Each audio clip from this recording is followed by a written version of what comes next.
Hello, ladies and gentlemen, as always, I'm your host, AirsoftALs, and big warning, my throat's a little sore. Spring is trying to get into full swing, and with it, allergies, and sad to say, yours truly has, on one side, a sore throat, on the other side, not so much. This side right here is just all sorts of rough feeling and just not fun, and I got congestion and all that, so I'm sorry if I sound weird throughout this whole video. God damn it, that hurts to swallow. But you're probably wondering, what's going on? Well, 2 books and 1 review, basically 2 for 1. Meaning I'm going to be covering, of course, Random Name 41's, his version of essentially the boy IMP meets BWL, or Hell of a Wizard. His version, of course, being a little bit better. If you haven't watched my reviews on that, please go check them out, or at least, check out that, which is now been changed over to Hell of a Wizard. I'm getting off track. So, ladies and gentlemen, 2 books, 1 video.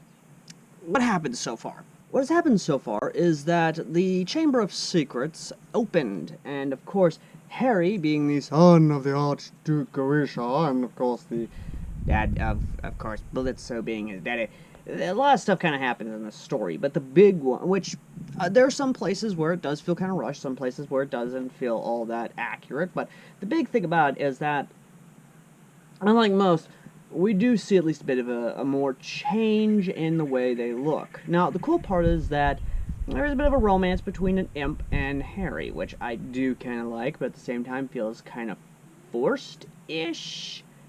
I don't know. I don't know how to feel about that romance between Harry and Strings. I really don't. But Draco, on the other hand, this is where we get a little bit more character development. Draco actually goes to hell. Let me be more specific on that. Draco has a bit of anger issues and decides to go to Raph to kind of get that worked out. So he goes to, of course, Millie's family on the farm to kind of get the anger issues worked out in a more productive way and learning ways to kill people. Which, in my opinion, that's a very great way how to work out your anger issues. Learn how to murder someone in several different ways and assassinate people. Honestly, I think more people should learn that. You know what? Forget anger management. Let's teach people how to make explosives. Let's teach people how to assassinate someone. Let's go with the murder method of stuff. So, things continue onward, as it does. The 3rd book, or at least the 3rd book, at the end of the 2nd book, we see that the main character, Harry, sadly does get, well, kind of mortally wounded by the Basilisk. And his father, being the Archduke himself, comes in to save his son. And the way it happens is a little bit awkward, in my opinion. Harry is saved via suckling on the breast blood of his daddy. You know, there was a better way that scene could have played out. You could have gone the Vampire Diaries method, where, they slit the wrist and blood trickles into the mouth. You could have done it that way, but you know what? I'm not... That's just basically how it is. And the result of it is the main character, Harry, turns into an owl demon. I'm not going to question the logic of hell, or how DNA and chromosomes sort of morph to change from human to an owl demon. I'm just turning off my brain, and I'm here for the ride. But yeah, no, the 2nd book actually does end fairly interestingly. I do like it. But the 3rd book is where things get more character development. And I use air quotes on character development, because more than a few things kind of don't add up. Especially what feels like a rushed encounter and a rushed fight with, of course, dorks, or the government agency. Again, I'm not knocking on the author, I get it. He's basically stated to me several times in private messages that fight scenes are not his forte. So that's fully understandable, and I fully get it. So the fight scenes, while yes, somewhat entertaining, at the same time don't feel all that great, and does feel, well, not really great, just feel rushed, in my opinion. But then again,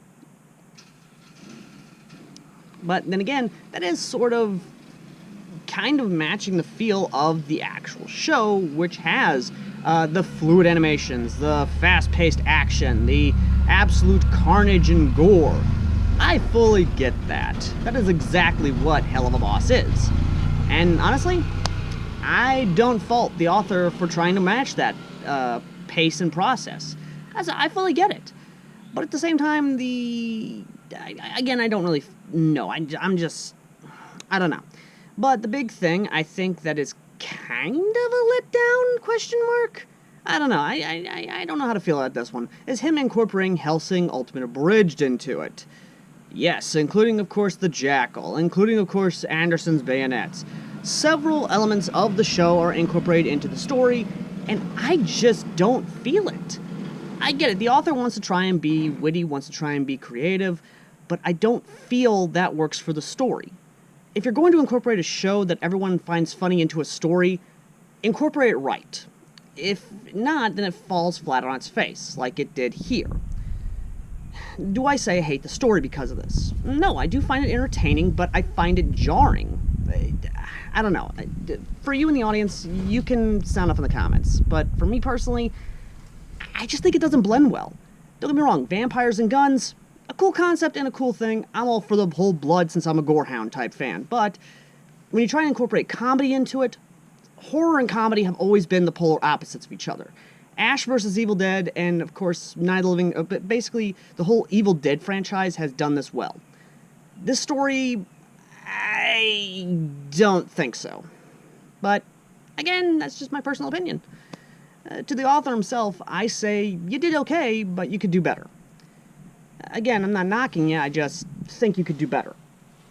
If you need a good example of horror comedy and how to do it right, again, Army of the Dead is a good example, or, my bad, not Army of the Dead, Army of Darkness is a good example, and Sam Raimi is also another good example to kind of work off of, as well as a few other horror comedies that I do recommend. But, either way, though, again, I'm sorry I had to rush this and shotgun it through it, but 2 stories, 1 video, I just had to get this out because, again, I'm kind of behind on story reviews, so, again, sorry for that.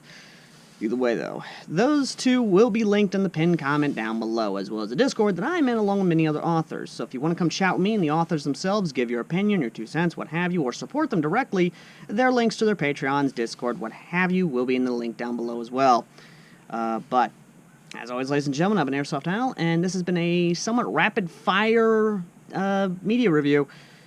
Anyway, next time I will be taking a look at another horror comedy story and seeing exactly how vampires and werewolves and politics work out. Spoiler alert, it doesn't. It really doesn't. But you'll have to wait for that one. As always, I will see you all in the next one. If you got a story, horror, or otherwise that you would like me to review next, leave it in the comment section down below. And for the love of God, nothing Mexican. I've stated this many times before, I don't read Spanish. I really can't.